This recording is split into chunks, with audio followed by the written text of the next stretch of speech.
mapapansin po ninyo na may mga lapida po sa aking likuran.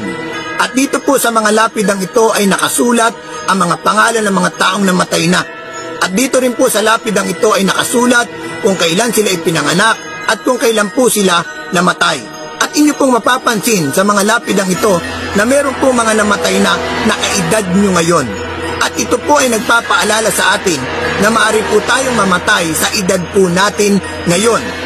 At huwag po nating hayaan na mapunta po tayo sa impyerno kapag tayo po ay namatay sa edad po natin ngayon.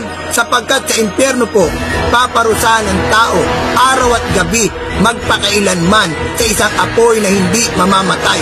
At huwag po ninyong hayaan na doon po kayo mapunta kapag kayo po'y namatay sa edad nyo ngayon. May pagkakataon pa pong ibinibigay ang Panginoon sa ating lahat na tayo po ay sumampalataya sa ating Panginoon Kristo at tayo po'y magsisi sa ating mga kasalanan, sapagkat yun po ang tanging paraan upang tayo po ay makaiwas sa parusa sa apoy ng impyerno kapag tayo namatay sa edad po natin ngayon. Binibigyan pa po tayo ng malaking pagkakataon ng Diyos ngayon upang huwag tayong mapahamak sa apoy ng impyerno kung sakaling tayo mamatay sa edad po natin ngayon. Kaya huwag po nating baliwalain at tanggihan ang paanyaya ng Diyos upang tayo maligtas sa apoy ng impyerno.